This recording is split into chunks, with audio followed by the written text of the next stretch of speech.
একজন মানুষ জুমার নামাজ আদায় করার পর তিনি রিক্সা দিয়ে আসবেন আর তাকে গুলি করে হত্যা করা হবে, শহীদ করে দেওয়া হবে, আর এক সপ্তাহ পরও তার মৃত্যুর পরেও আসামি ধরা পড়বে না, এই রাষ্ট্রের আইন কোনো আইন হতে পারে না।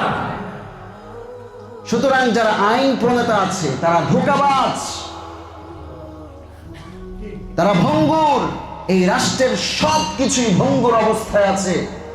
নিরাপত্তা যার, আপনি আজ হয়তো সেই রিক্সার মধ্যে আক্রান্ত হয়েছে, কাল একই রিক্সার মধ্যে আমিও আক্রান্ত হতে পারি, এই নিশ্চয়তা রাষ্ট্র দিতে পারবে? সুতরাং নিরাপদ রাষ্ট্র অত্যন্ত গুরুত্বপূর্ণ একটি বিষয়। যারা প্রেস ব্রিফিং এসে বড় বড় কথা বলবে, আইনের কথা বলবে, আইনের দোহাই দিবে, আমার মা নিরাপদ না, আমার সন্তান নিরাপদ না, আমি নিরাপদ না, আর তোমার প্রেস ব্রিফিং এসে এসব আইনের কথা বলা, এটা হচ্ছে আমাদের সকলকে ধোঁকার মধ্যে ফেলা। সুতরাং যারা আইনের দোহাই দিয়ে, রাষ্ট্রের দোহাই দিয়ে, শৃঙ্খলার দোহাই দিয়ে, যারা নিয়ম কানুনের দোহাই দিয়ে আমাদেরকে অনিরাপদ রেখে তারা নিরাপত্তার চাদরে থাকে, নিরাপত্তার কারণে তারা কোনো কিছু করতে পারে না, নিরাপত্তা দিয়ে তাদের চতুর্দিকে মানুষ বেষ্টন করে রাখে, আর আমরা অনিরাপত্তার মধ্যে দিন কি দিন চাকরি করতেছি, দিন কি দিন ব্যবসা করতেছি। আমার জীবনের মূল্য কি রাষ্ট্রের কাছে নেই? নাই? যেই দেশে আমি জন্মগ্রহণ করেছি তারাও সেই দেশে জন্মগ্রহণ করেছে। যেই দেশে আমি ট্যাক্স দিয়ে থাকি তারাও ট্যাক্স দিয়ে থাকে। এমনও হয় আমি ট্যাক্স দিই, তারা ট্যাক্স দেয় না।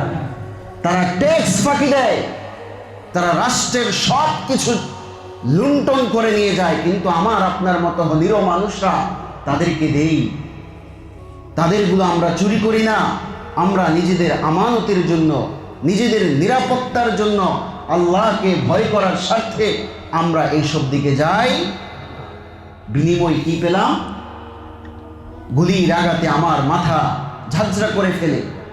বিনিময় আমি কি পেলাম? আমার মা গুম হয়ে যায়। বিনিময়ে আমি কি পেলাম? আমার বোন ধর্ষিত হয়। বিনিময়ে কি পেলাম? আমি রাস্তার মধ্যে হাঁটি আর আমাকে ছিনতাই করে তারা আমার টাকা পয়সা নিয়ে যায়। বিনিময়ে কি পেলাম? পুরো রাষ্ট্রকে জঙ্গি তকমা দিয়ে, পুরো পরিবারকে জঙ্গি তকমা দিয়ে বছরের পর বছরে জেলখানায় আটকিয়ে রাখে। এই জবাব কে দিবে? এই জবাব যদি আমি আপনি না নিতে পারি, তাহলে আজ হয়তো আপনি বেঁচে গেছেন, হয়তো আমার আপনার জীবন শেষ হয়ে কবরে আমি চলে যাব। মনে রাখবেন, আমার আপনার সন্তান কিন্তু নিরাপদ না। আমার সবচেয়ে বেশি মায়া থাকবে কার প্রতি? আমার সন্তানের প্রতি। যদি প্রকৃত বাবা হয়ে থাকে, প্রকৃত মা হয়ে থাকে, প্রকৃত দাদা হয়ে থাকে, প্রকৃত দাদি হয়ে থাকে, তাহলে প্রত্যেকেই তার সন্তানের জন্য ভিন্ন নিরাপত্তার চিন্তা করবে। যদি সেই নিরাপত্তার চিন্তা থাকে, তাহলে আওয়াজ উঠানো দরকার। কি দরকার? সুশীলগিরির দরকার নাই। সুশীলগিরি করে আপনি ধরতে পারছেন? একটা রাষ্ট্রের এমন আইনের প্রণয়তা আছে, একটা রাষ্ট্রের নিরাপত্তার গোয়েন্দা সংস্থারা এমন আছে যাদের এতটুকু সক্ষমতা আছে, কোথায় কি হচ্ছে, কারা কি করছে, সব কিছু রাষ্ট্রের কাছে তথ্য থাকে। সেই তথ্য থাকার পরেও মুনাফিকি আচরণ কেন বারবার হচ্ছে? মুনাফিকি আচরণ বারবার কেন হচ্ছে? কেন শনাক্ত করা যাচ্ছে না? আমরা বারবার জোর দিচ্ছি আমার নিরাপত্তার জন্য, আপনার নিরাপত্তার জন্য, আমার সন্তানের নিরাপত্তার জন্য। আমার পরিবারের কেউ যদি চোর হয়, তাহলে তারও শাস্তির আওতায় আনা উচিত, যাতে করে আমার পাশের গ্রাম, পাশের পরিবার যেন নিরাপদে থাকতে পারে। না হয়তো সেও তো অপরাধ করবে। আমার ভিতরে আমি যদি মরেও যাই, তারপরেও মানুষ মৃত্যুর পরে বলবে তার ছেলে ওই পরিবারকে ধ্বংস করেছে। তাহলে এই অভিশাপ আমার কবরে গেল কিনা? কেন পারলাম না? আমি আওয়াজ উঠাতে পারি নাই। আমি সুশীল ছিলাম, আমি নিজেকে এমন ভাব ধরিয়েছি, আর পৃথিবী যাই হোক না কেন আমার তো কিছু হয় নাই।